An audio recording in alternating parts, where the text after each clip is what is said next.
Hello, everybody. I am Ren Michaelis, and I would like to make a correction for the video I'm about to air because new information came in. Like I made that video on a Sunday or Monday, and then I recently just watched Contra talk to Sargon of Akkad, and it looks like I misinterpreted what Contra was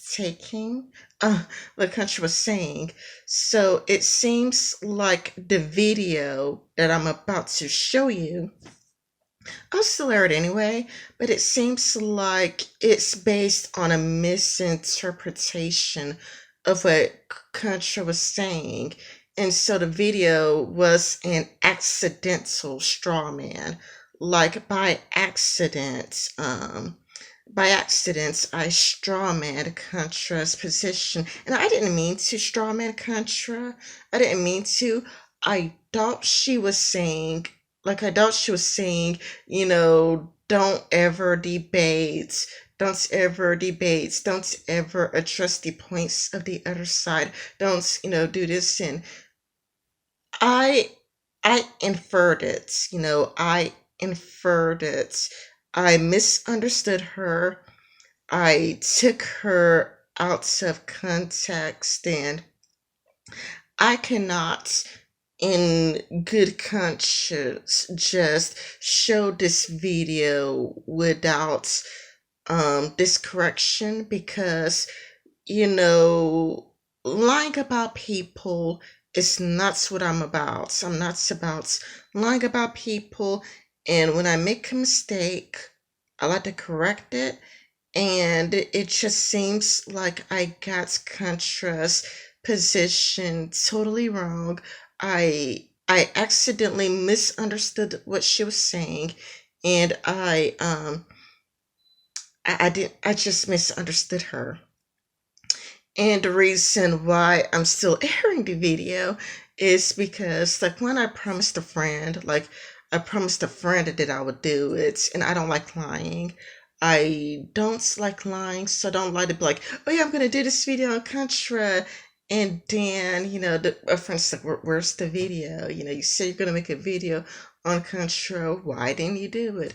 So it's like, I don't like lying, so I will still air the video. Not only that, but I don't have any other videos planned.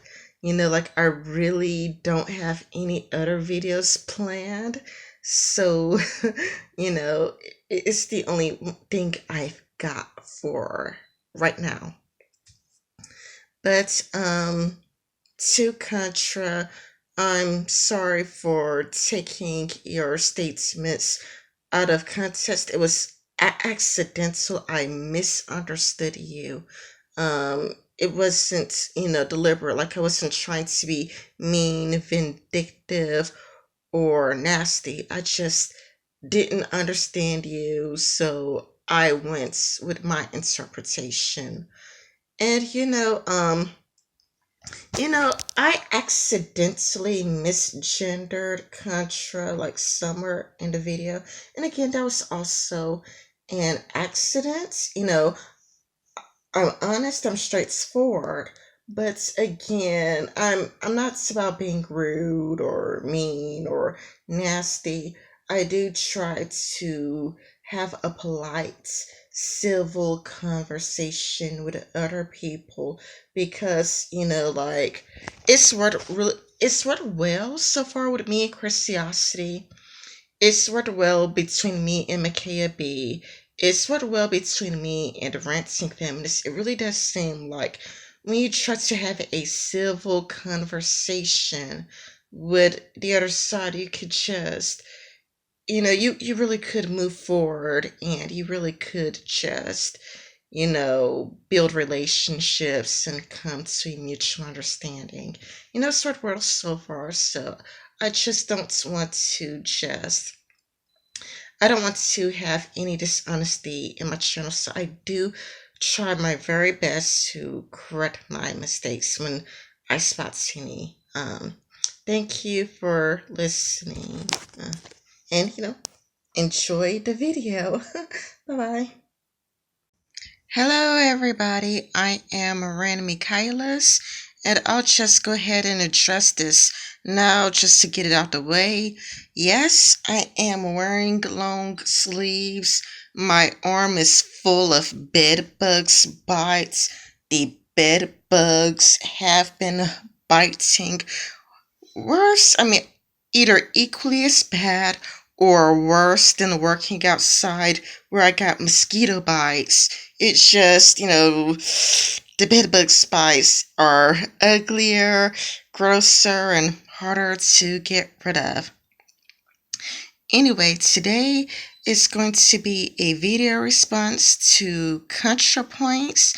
And initially, when I watched it, particularly the parts I am responding to, I got pissed off and I was about to cuss Contra out.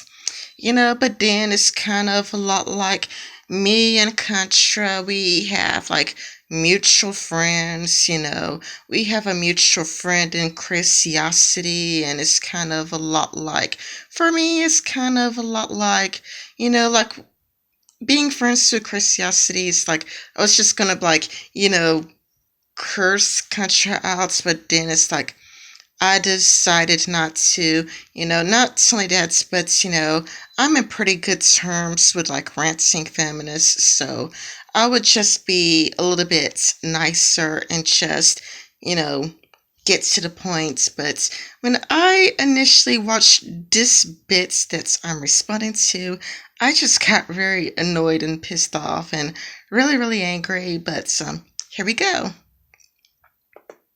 I guess my message to liberals, centrists, and non-fascist conservatives is this.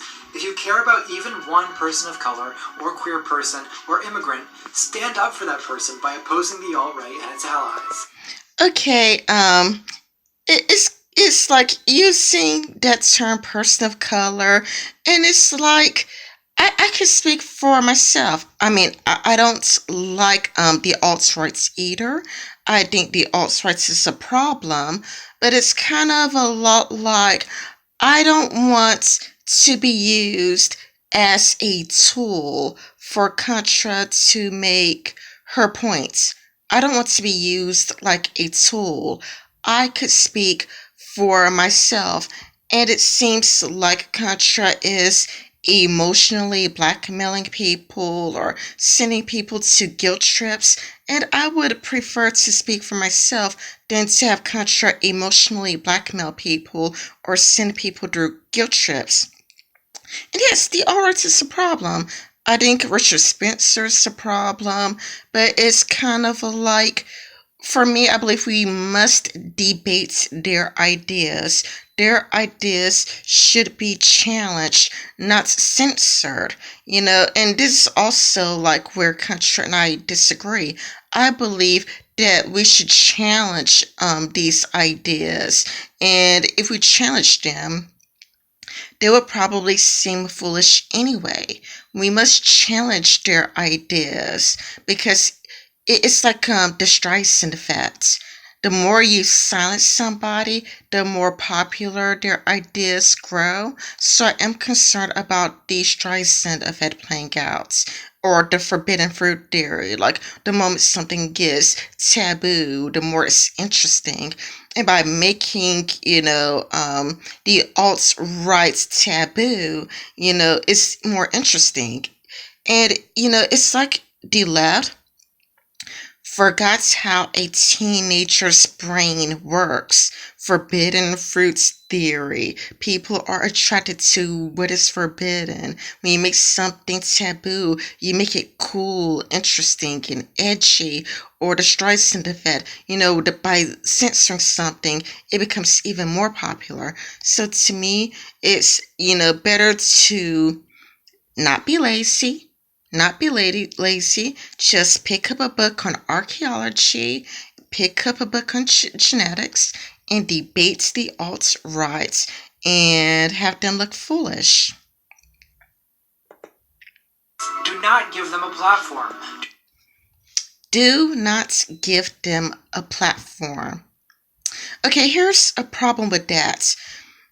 Okay, it seems like Contra is saying that by giving the alt-rights a platform or debating them or whatnot, Contra's about to say that, like, don't do debates with them.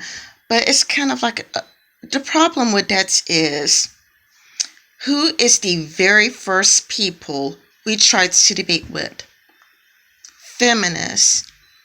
You know, like Sargon of Akkad offered Steve Shives $1,000 to debates with him. $1,000. If debates are another form of promotion, then how come it has been so hard to get feminists to debates? I mean, feminist treats like, well, the debates, like that's promotion. If that's so, then you guys should want to debate anti-feminist YouTubers. That is something you should want to do. You should be like, hey, debate me because it's like promoting your ideas. So I just find it really annoying, Do not host debates with them on your YouTube channel. Yes, they have a constitutional right to free speech, but they do not have a right to a megaphone, and you should not be giving them one. I know to a lot of you this just seems like the free marketplace of ideas, everyone expressing their ideas peacefully, but to more vulnerable people, some ideas can be existentially dangerous, because if those ideas catch on, their lives are at stake. Now, if you're just an average person without a big... Again, it's like,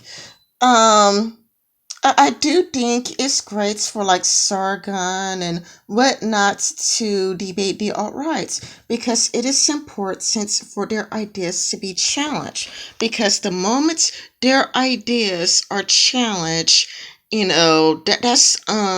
that's where you get mind change.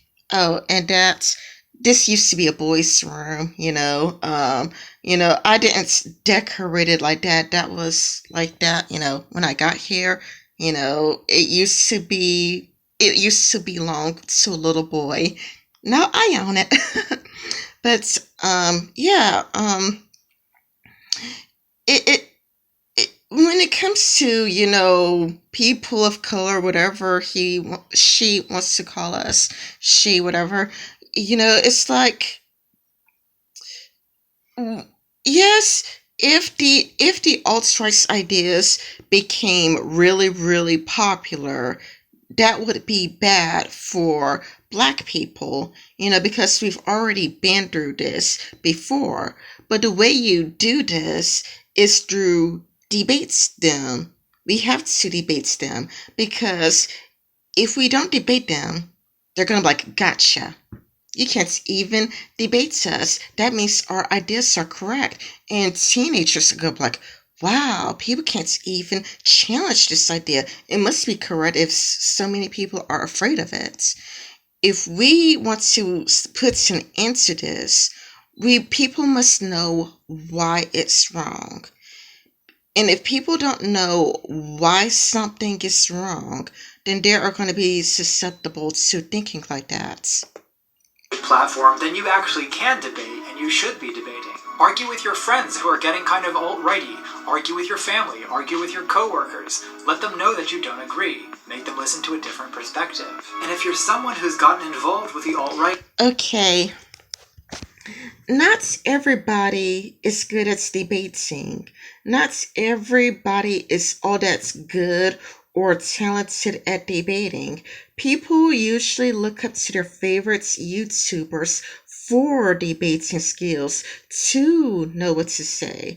Like, a person probably doesn't know anything about how to argue against the alt-rights. So they would watch a video from their favorite YouTuber and borrow their arguments and go, well, hey, it's like, now I could challenge your ideas. You're leaving this up to, the layman or, small people like me. Like, I have like 375 subscribers. You're leaving it to really, really small people to speak up and speak out, a voice that is easily ignored.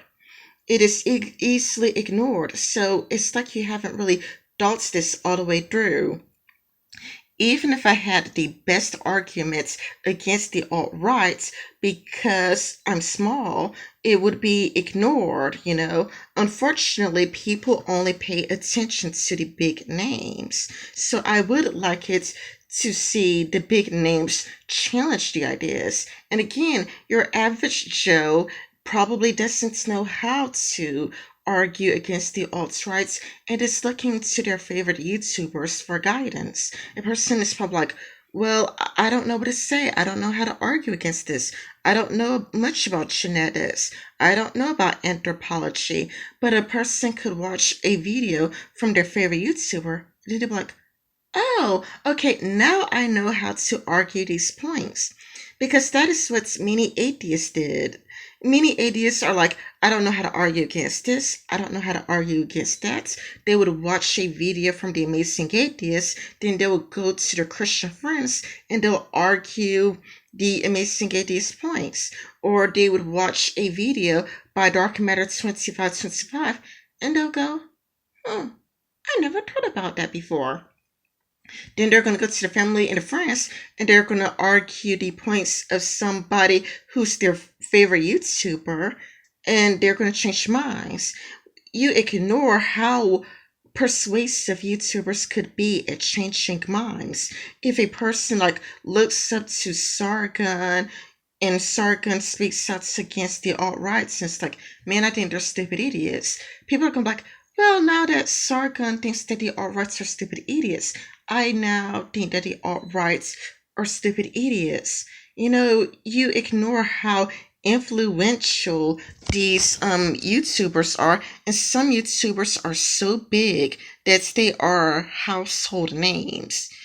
People mention them at home. So I agree with you that the alt-right is a bad group. I agree with you that they're terrible, but I disagree with your solutions.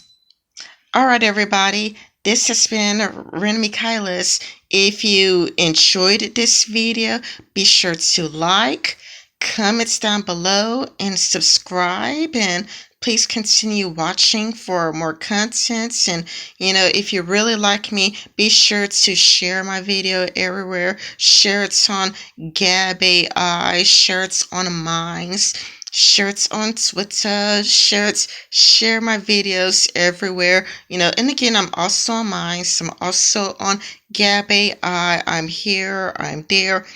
You can find me pretty much everywhere. If you search Ren Michaelis, I also have an Ask FM. I don't really use Ask FM all that much though, because very few people leave me Ask, but you can find me anywhere, so, follow me. Anyway, like, comment, subscribe. Bye bye.